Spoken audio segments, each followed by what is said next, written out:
राजस्थान के उदयपुर शहर को झीलों की नगरी के नाम से जाना जाता है। इसी शहर के प्रतापनगर थाने के अंतर्गत उदय सागर झील स्थित है। 17 नवंबर 2020 को लोगों ने उदय सागर झील में एक बोरा पानी के ऊपर तैरता हुआ देखा। लग रहा था जैसे उसमें कोई चीज़ बंधी हो। किसी ने इसकी सूचना प्रतापनगर थाने में फ़ोन द्वारा दे दी। तो दोस्तों, क्या है इस बोरे की कहानी और जब बोरा खोला गया तो उसमें क्या निकला, हम जानेंगे पूरी डिटेल में। लेकिन उससे पहले नमस्कार दोस्तों, मैं एडवोकेट आरडी आपका चैनल पर स्वागत करती हूँ और उम्मीद करती हूँ कि आप सब लोग स्वस्थ होंगे, सुरक्षित होंगे। दोस्तों, अगर आप अपने परिवार में नए हैं या अभी तक आपने चैनल को सब्सक्राइब नहीं किया है तो सबसे पहले चैनल को सब्सक्राइब कर लें और इसके साथ ही बेल आइकन प्रेस करना ना भूलें फर्दर नोटिफिकेशन के लिए। और इसके अलावा कहानी में लास्ट तक बने रहें क्योंकि कहानी बेहद ही संगीन और दिल दहला देने वाली है।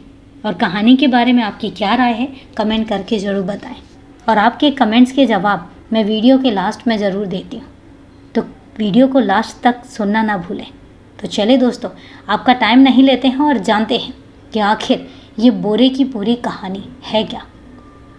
सूचना पाकर थाना प्रभारी विवेक सिंह पुलिस टीम के साथ मौके पर जा पहुंचे। उन्होंने झील से बोरा निकलवाया। जब बोरा खोला गया तो उसमें किसी अधेड़ उम्र के व्यक्ति का शव निकला। मृतक की उम्र 45 वर्ष के आसपास लग रही थी। मृतक ने पैंट शर्ट पहनी हुई थी। चेहरे से लग रहा था कि वह असम मणिपुर इलाके का है। मृतक की जामा तलाशी में कुछ भी नहीं मिला जिससे कि मृतक की शिनाख्त हो पाती। शव की शिनाख्त नहीं होने पर कागजी कार्रवाई कर शव को राजकीय अस्पताल के मोर्चरी में सुरक्षित रखवा दिया गया। पुलिस ने अज्ञात शव की शिनाख्त कराने की पूरी कोशिश की मगर किसी ने उस व्यक्ति की शिनाख्त नहीं की।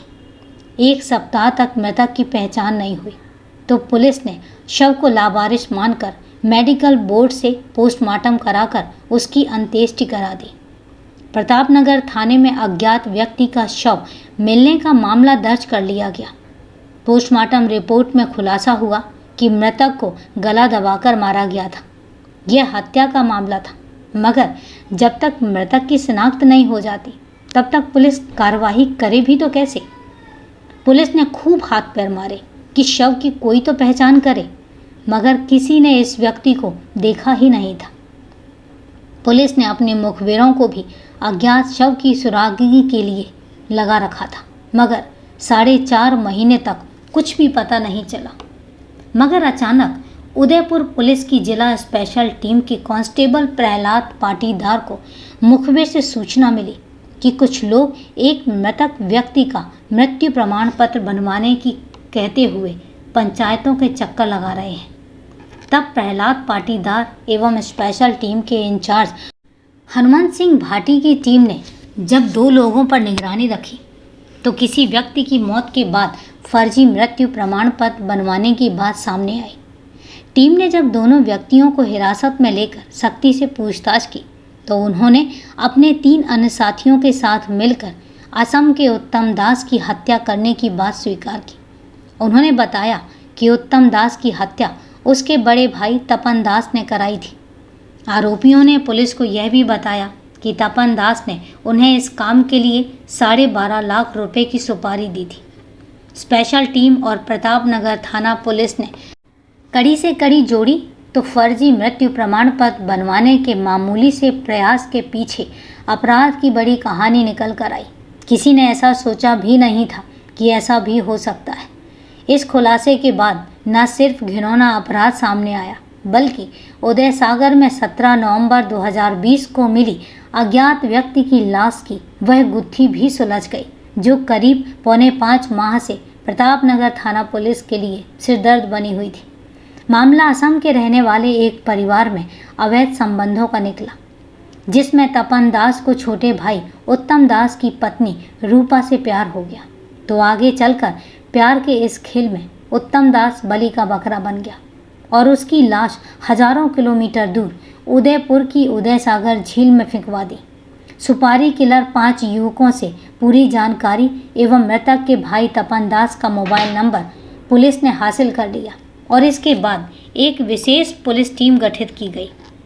इस टीम में जिला स्पेशल टीम के कांस्टेबल प्रहलाद पाटीदार की विशेष भूमिका रही। इसके अलावा जिला स्पेशल टीम में प्रताप नगर थाने के एसआई मांगीलाल, एएसआई गोविंद सिंह, सुखदेव सिंह, विक्रम सिंह, अनिल पूनिया, मोर Singh, constable Achalaram, विशेंद्र Singh, Nand Kishore, Umesh, Harikishan, Naval Ram, Firoz, cyber cell के गजराज सिंह को भी शामिल किया गया। फिर एसआई मांगीलाल, कांस्टेबल नंद किशोर को फ्लाइट से गुवाहाटी भेजा गया। इन्होंने स्थानीय पुलिस की मदद से मुख्य आरोपी तपन दास की तलाश की। तपन दास से पूछताछ के बाद मृतक की पत्नी रूपा दास को भी हिरासत में ले लिया। मृतक के परिजनों से भी पूछताछ की गई। उन लोगों ने बताया कि रूपा ने दिसंबर 2020 के दूसरे हफ्ते बताया कि उदयपुर में उत्तम दास की कोरोना से मृत्यु हो गई है। कोरोना के कारण शव का वहीं अंतिम संस्कार कर दिया गया और इसके बाद मृतक के पैतृक निवास पर विधि विधान से अंतिम क्रियाएं की गई। मृतक के परिजन तो उत्तम दास की मौत कोरोना से होने की बात मान रहे थे, मगर उदयपुर पुलिस ने घर वालों को बता दिया कि उत्तम की मृत्यु कोरोना से नहीं हुई थी, बल्कि बड़े भाई तपन दास ने 12.5 लाख रुपए की सुपारी देकर उसकी हत्या कराई थी। पुलिस से सच जानकर मृतक के परिजन बहू और हत्यारे बेटे तपन दास को कोसने लगे और विलाप करने लगे। पुलिस टीम दोनों आरोपियों रूपा दास और उसके जेठ तपन दास को गिरफ्तार कर उदयपुर ले आई। उदयपुर में थाना प्रताप नगर में 7 आरोपियों से मृतक उत्तम दास की हत्या के संबंध में SP doctor Rajeev Pachar, ASP Gopal स्वरूप मेवाड़ा, डीएसपी राजीव जोशी, थाना प्रभारी विवेक सिंह ने कड़ी पूछताछ की। पूछताछ में सभी आरोपियों ने उत्तम दास की हत्या करने का जुर्म कबूल करके सारी कहानी बयां कर दी और इसके बाद एसपी डॉक्टर राजीव पचार ने 9 अप्रैल 2021 को प्रेस वार्ता कर पत्रकारों को इस मामले की पूरी जानकारी दी। पुलिस पूछताछ में अवैध संबंधों में हत्या की जो कहानी सामने आई वह कुछ इस प्रकार थी। मनमोहन दास जिला कामरूप मेट्रो असम के रहने वाले थे। उनके 2 बेटे थे, बड़ा बेटा तपन और छोटा उत्तम। उत्तम ने रूपा से लव मैरिज की थी। रूपा उन महिलाओं की तरह थी जो कभी एक मर्द के पल्ले से बंधकर नहीं रह सकती।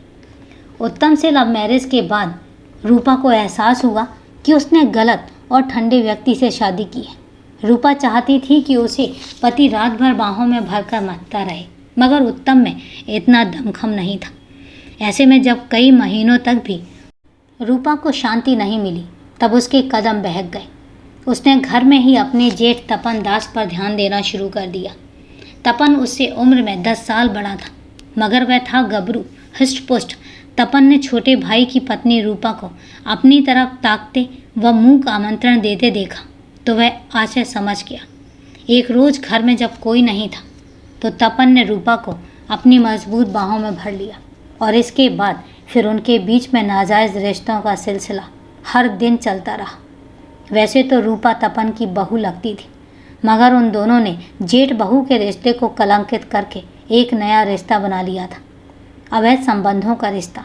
एक बार दोनों के बीच में मर्यादा की रेखा टूटी तो वो अक्सर मौका निकालकर हसरतें पूरी कर लेते थे।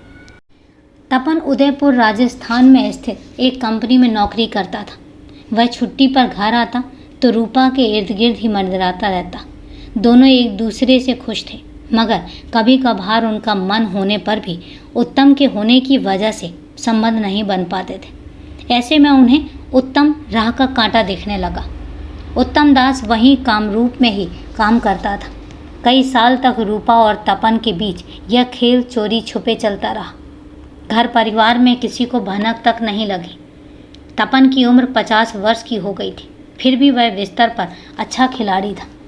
रूपा ने तय कर लिया कि वह उत्तम को रास्ते से हटवाकर उसकी पैतृक संपत्ति एवं इंश्योरेंस के पैसे से तपन के साथ ताउम्र मौज करेगी।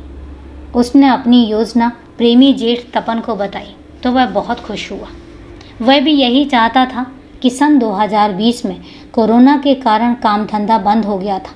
तपन उदयपुर से अपने घर कामरूप लौट आया था। जब काम धंधा शुरू होने वाला था तब तपन ने अपने भाई उत्तम से कहा, उत्तम, यहाँ काम नहीं है। मैंने तेरे लिए उदयपुर स्थित अपनी कंपनी में बात की है।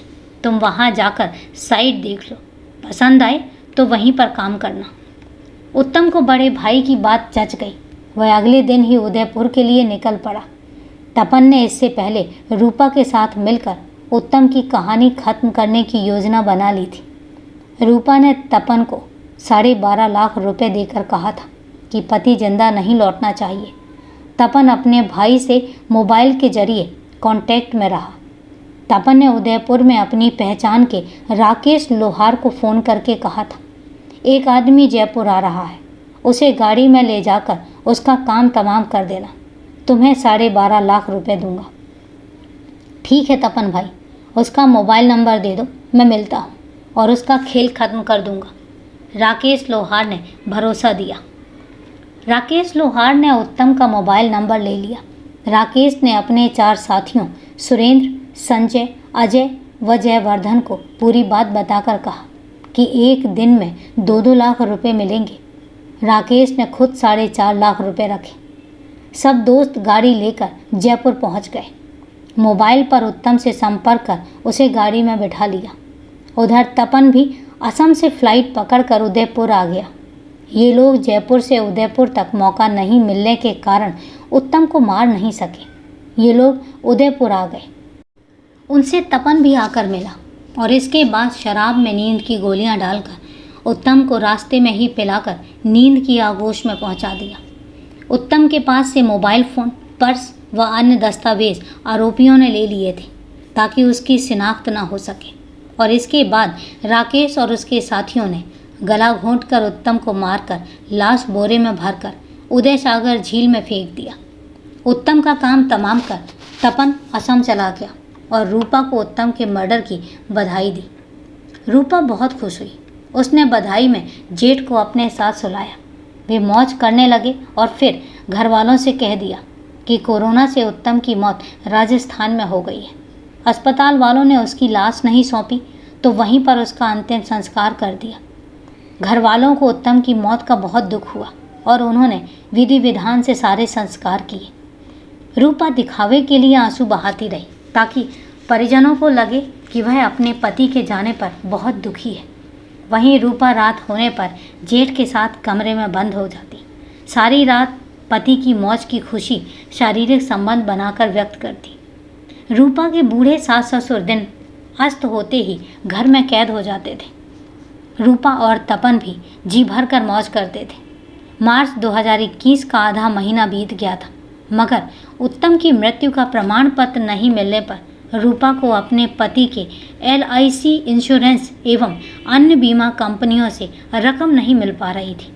साथ ही पति के नाम पैतृक संपत्ति भी रूपा के नाम नहीं हो पा रही थी। तब रूपा ने अपने जेठ प्रेमी से कहा, उत्तम का मृत्यु प्रमाण पत्र कोरोना बीमारी की वजह से बनवाओ। मृत्यु प्रमाण पत्र के बिना 1 रुपया भी नहीं मिलेगा। मेरे पास 12.5 लाख रुपए थे और वो मैंने तुम्हें दे दिए। जल्द से जल्द किसी तरह प्रमाण पत्र बनवाओ।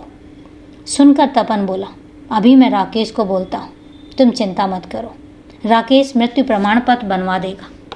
कहकर तपन ने राकेश को फ़ोन कर उत्तम दास का कोरोना से मौत होने का मृत्यु प्रमाण पत्र बनवाने को कहा। राकेश को तपन ने कहा कि जो पैसा लगेगा वह भी उसको दे देगा। इसके बाद राकेश ने सुरेंद्र को साथ लिया और दोनों लोग पंचायतों के चक्कर काटने लगे। राकेश वगैरह के पास उत्तम के नाम की कोई मेडिकल रिपोर्ट और अन्य कोई प्रमाण नहीं थे। इस कारण मृत्यु प्रमाण पत्र नहीं बन पा रहा था। तब वे लोग पैसे देकर प्रमाण पत्र बनवाने का जुगाड़ भी लगाने लगे थे और ऐसे में ये लोग स्पेशल टीम के कांस्टेबल प्रहलाद पाटीदार की निगाह में चढ़ गए। प्रहलाद ने टीम प्रभारी DSP हनुमान सिंह भाटी को इसके बारे में जानकारी दी और फिर निगाह रखकर उन्हें धर दबोचा। इसकी जानकारी एक मुखबिर ने स्पेशल टीम के कांस्टेबल प्रहलाद को दी और फिर सब पकड़ लिए गए। पूछताछ होने पर 7 आरोपियों रूपा, उसके जेठ तपन दास, राकेश लोहार, सुरेंद्र, संजय, अजय और जयवर्धन को प्रतापनगर थाना पुलिस ने उदयपुर कोर्ट में 10 अप्रैल 2021 को पेश किया और जहां से उन्हें जेल भेज दिया गया। तो दोस्तों, कहानी को लास्ट तक सुनने के लिए आपका तहे दिल से धन्यवाद। मैंने पहले ही कहा था कि कहानी बेहद ही संगीन और दिल दहला देने वाली है। तो दोस्तों, कहानी आज की यहीं तक। कल फिर मिलते हैं क्राइम की एक सच्ची कहानी के साथ। चूँकि आज आपके कोई कमेंट्स नहीं हैं, जो बहुत ही अफसोस वाली बात है। प्लीज़ कमेंट्स ज़रूर करिए। कल फिर मिलते हैं क्राइम की एक सच्ची कहानी के साथ। तब तक के लिए सेफ रहें, सुरक्षित रहें और अपना ध्यान रखें। जय हिंद दोस्तों, जय भारत।